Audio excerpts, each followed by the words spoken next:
Assalamu alaikum wa rahmatullahi ta'ala wa barakatuh. Bienvenue chers élèves dans la deuxième partie concerne le mouvement des satellites artificiels et des planètes.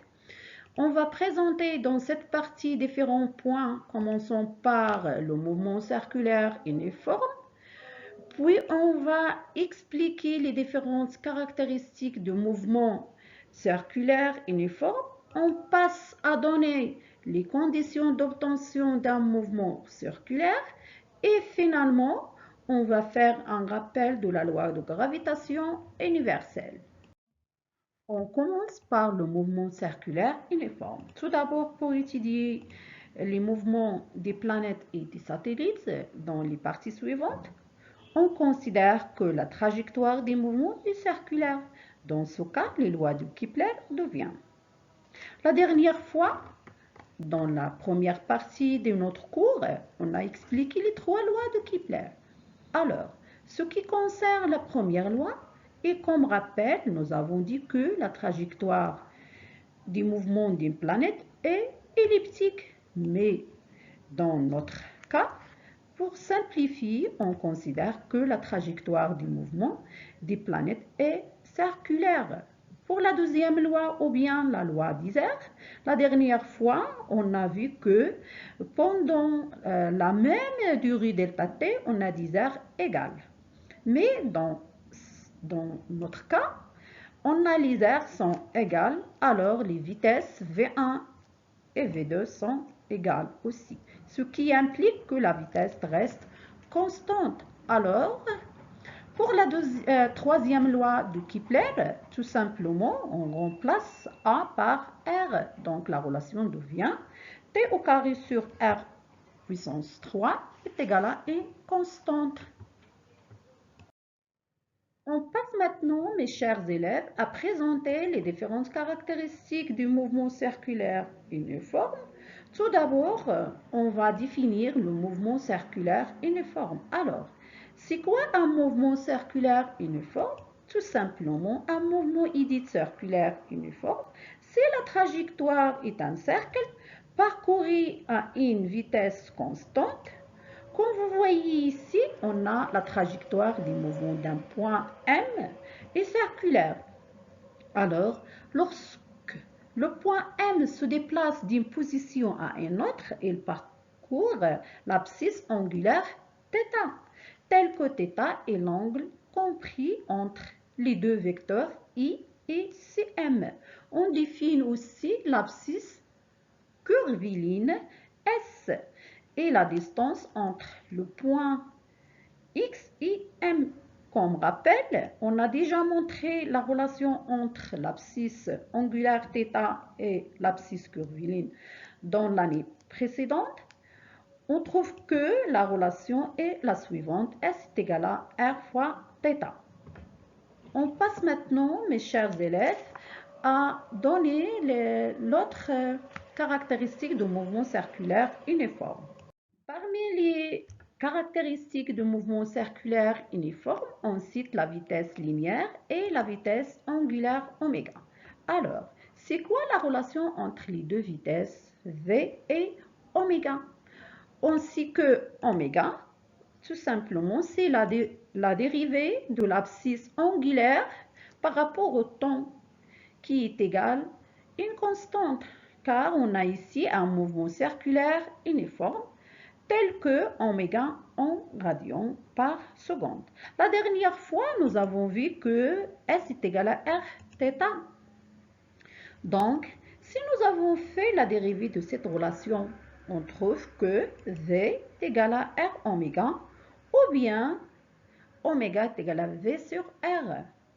On a aussi comme caractéristique du mouvement circulaire uniforme la période. C'est quoi la période? La période, tout simplement, c'est la durée nécessaire pour que le point M fait un tour complet. Cela veut dire que la relation devient oméga est égal à 2p sur t, donc t égale 2p sur oméga. Avec t, c'est la période en secondes. On passe maintenant à donner l'expression de vecteur vitesse d'un point M dans le repère freiné. Comme vous voyez ici et d'après le schéma, on voit que le vecteur de la vitesse linéaire est tangentiel à la trajectoire circulaire et de même sens que sens des mouvements. Donc, tout simplement, on peut écrire que V vecteur qui est égal R oméga fois U. Tout ce qui concerne le vecteur accélération d'un point M dans le repère de Freinet, nous avons déjà dit que pour un mouvement circulaire uniforme, que la valeur de la vitesse est constante. Et la même chose pour oméga est égal à une constante. Alors, si on a V est égal à une constante, on peut conclure quoi? On peut conclure que l'accélération tangentielle est nulle. Par conséquent, A est égal à N. Alors, A devient l'expression de A est égal à V au carré sur R fois N, ce qui donne A qui est égal à R oméga fois N. D'après cette relation, on dit que les deux vecteurs A et N, elles ont même direction et même sens. Alors, on dit que l'accélération est dite centripète et se dirige vers le centre du cercle, c'est-à-dire perpendiculaire à la trajectoire. Mes chers élèves, on va traiter maintenant les conditions d'obtention d'un mouvement circulaire uniforme. Donc, on considère une planète de masse M telle que le mouvement de son centre d'inertie G est circulaire uniforme, soumis à l'action de la somme des forces extérieures, notée F vecteur. Il manque un vecteur ici. Donc, si nous avons appliqué la deuxième loi de Newton, on trouve que la somme des forces extérieures est égale à M à G et on a F est égal à la somme des forces extérieures.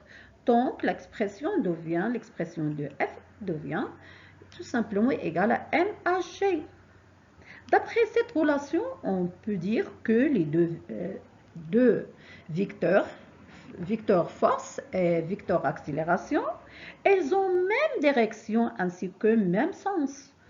On a déjà montré que l'accélération est centripète, donc la force F est aussi centripète, donc dirigée vers le centre du cercle.